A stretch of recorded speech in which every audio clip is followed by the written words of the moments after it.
रसवाही विदुषोऽपि तथा रूढोऽभिनिवेशः without any training from anyone.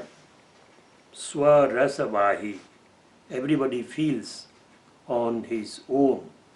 Even a child immediately after his birth, even at that time, he has a sense of I may not be, not be. I may not not be. So this avinivesha, the freedom, the fear of death, it is always there. So Swarasavahi, even if a learned person, even if he is learned, he knows jatasya hi dhruvo mrityu dhruvam janma mritasya cha. One who is born must die, and one who dies must have birth. Even if someone knows it, even then the automatically created fear of death persists in everybody, including the enlightened ones. That is called avinivesha. And so te pratiprasavaheya sukshmaha, but all of them could be gross as well as subtle. So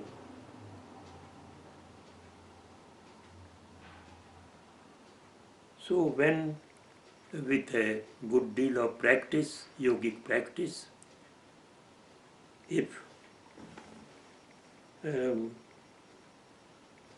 yogi continues with his yogic practice, so then, and pratiprasava, this word is used by Patanjali very often. While explaining the pratyahara, he says,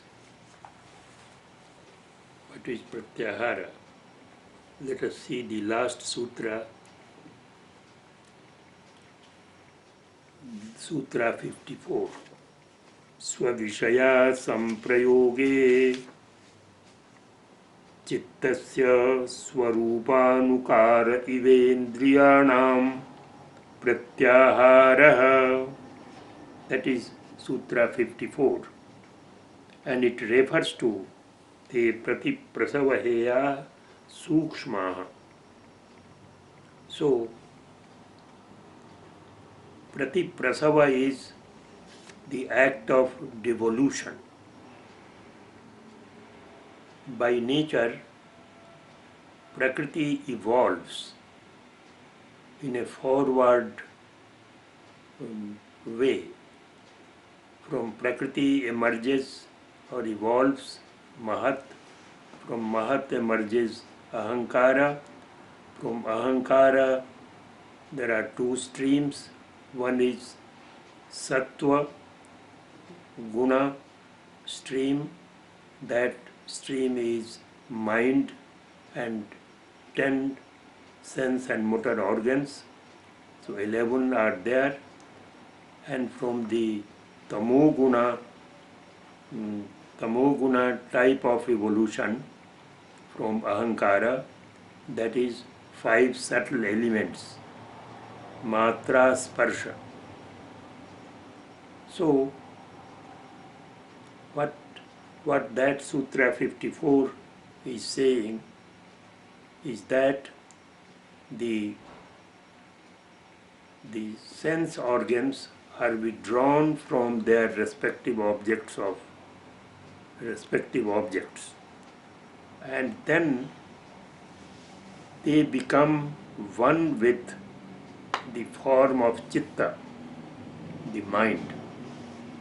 And mind here includes all the three, the Mahat, Ahankara, and Mahat, Ahankara, mind. They are the three internal organs. And do you know, the external instruments of cognition, the sense organs, are limited to present tense only. They can only cognize the present position of something. But the internal organ, that is called Antahkarana is Trikalam Abhyantaram Karanam. So, Sampratakalang Bahyang Trikalamabhyantaram Karanam. So, internal instrument of cognition, that is Buddhi, Ahankara, and Manas, intellect, individuality, and mind, they are internal, and they are here called Chitta. They constitute Chitta, Mahat, Buddhi, and Ahankara, individuality, and mind, that is Manas. These three constitute Antahkarana, that is Chitta. So when the sense organs start devolving in the reverse gear, they start their movement in reverse gear. So first of all they go to mind, from mind to individuality, from individuality to the Mahat, and then all the three taken together they submerge into Prakriti itself. And what is Prakriti?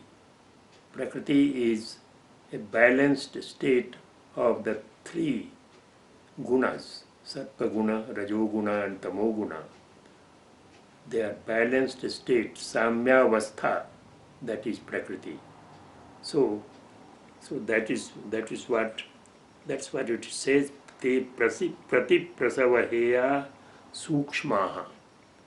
The kleshas that are gross, they can be easily controlled. But the sukshmas, that is the subtle ones, they are controlled by pratiprasava, by the process of pratyahara, by the process of devolution, backward movement, or reverse, the movement in the reverse gear. So we have to start with Sutra 11 of second pada, that is Sadhana pada, and the sutra reads, Dhyana heyas tadvrittaya. Here tadvrittaya means the subtle movements, the subtle elements of kleshas. They can be eradicated or removed only by meditation. There is no other way. Dhyana heyas tadvrittaya kleshamula karmashayo drishta drishta janma vedaniya. Karmashaya, that is the impressions of actions, righteous or unrighteous actions performed, the impressions of them or the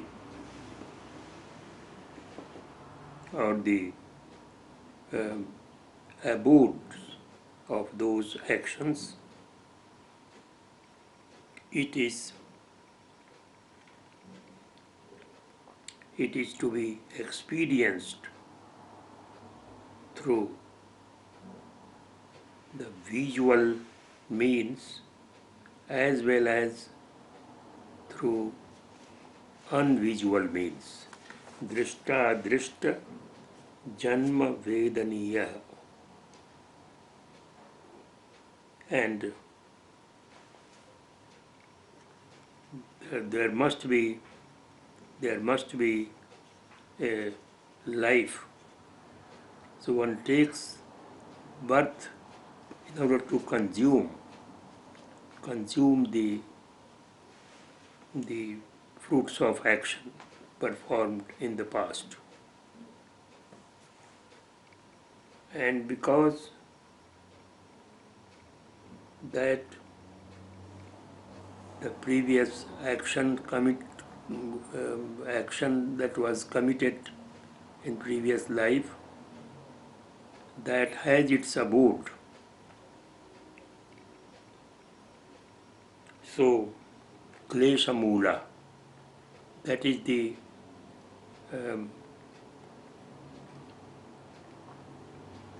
klesha mula, moolam yasya, sa klesha mula, vipaka karmasaya, klesha mula karmasaya. So, the abode of actions, abodes of fruits of actions that has